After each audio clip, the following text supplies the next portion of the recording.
Hello everyone, welcome to a new video. তো আজকে হলো 3rd অফ জানুয়ারি আর এখন ওই সন্ধে 6টা মতন বাজে। তো দেখতেই পাচ্ছ যে আমি রেডি হয়ে নিয়েছি একটু। তো রেডি হয়ে এসেছে একটু গোড়াবাজারের প্যান্টালুন্সে। আসলে আজকে আমাদের এক বন্ধুর আবার জন্মদিন, হঠাৎ করেই বার্থডে ইনভিটেশন চলে এসছে কালকে রাত্রিবেলা। মানে ও হঠাৎ করেই আমাদের সবাইকে ইনভাইট করেছে কি ওর বার্থডেটা ও চাইছে সেলিব্রেট করতে। তো ওই জন্য আমরা কি নেব এত তাড়াতাড়ি তো ডিসিশন নেওয়া যায় না, তবে ভাবলাম যে বিভিন্ন রকম তো জিনিসপত্র দেওয়া হয়, ও ঘর সাজাতে ভীষণ পছন্দ করে, তো ঘর সাজানোর জিনিসপত্র ওকে আগেও দেওয়া হয়েছে বার্থডেতে। তো এবার ভাবলাম ওকে কিছু ড্রেস গিফট করব, মানে কোনো একটা ড্রেস। তো ওই জন্য আমরা প্যান্টালুন্সে এসেছি। তো এখানে এসে দেখছি দারুণ দারুণ সব ড্রেসের কালেকশন, আর তার সাথে দারুণ কিন্তু অফারও চলছিল।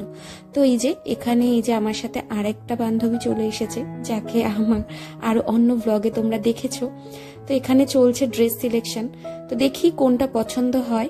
চলো ড্রেসটা সিলেক্ট করে নিই, তারপরে তোমাদেরকে দেখাচ্ছি যে কোনটা নিলাম ওর জন্য।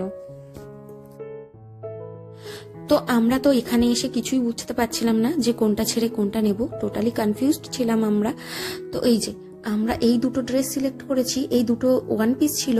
তো দেখো এখানে কি সুন্দর সুন্দর কালেকশন রয়েছে, দেখে মনে হচ্ছিল যে নিজেদের জন্যই একটা করে নিয়ে নিই। তো যাই হোক, অনেক খোঁজাখুঁজির পরে আমরা এই যে এই ইয়েলো কালারের ড্রেসটা পছন্দ করেছি।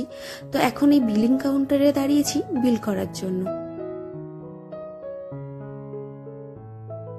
নিচে বিলিং কাউন্টারে দাঁড়িয়ে হঠাৎই আমাদের দুজনের মনে হলো যে আমাদের বার্থডে গার্লের যে পুচকি ছানাটা রয়েছে, সেই বা মায়ের জন্মদিনে আন্টিদের কাছ থেকে গিফট পেতে বাদ কেন যাবে বলো তো?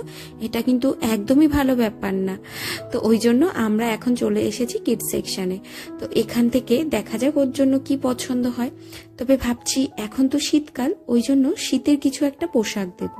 তো এখন ওই সিলেকশনই চলছে। এই যে এই দিকটাতে পেয়ে গেছি বাচ্চাদের ডেলি ওয়্যারের উইন্টার কালেকশন। তো এখান থেকেই ভাবছি ওর জন্য একটা সেট নিয়ে নেব।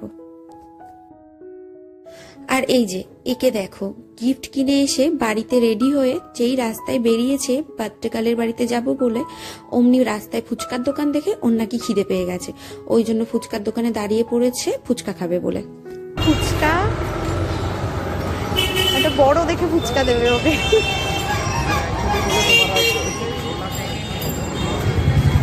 লাস্টেরটা ঝাল দেবে যাতেও না আমি একটাও খাবো না।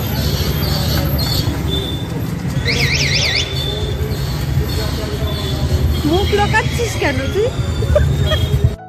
তো এই যে উনি ফুচকা খেয়ে নিজের পেটের শান্তি করে এখন আমরা দুজনে মিলে উঠে পড়েছি বাসে। আর আজকে আমাদের গন্তব্যস্থল হচ্ছে নিউ টাউন। তাহলে চলো যাওয়া যাক। আর আমরা ছাড়াও অনেকেই আজকে ইনভাইটেড আছে, তো সবার সাথে দেখা হবে অনেকদিন পর, অনেক গল্প হবে, আড্ডা হবে। তো চলো গিয়ে দেখা হচ্ছে নেক্সট একটা ভিডিওতে।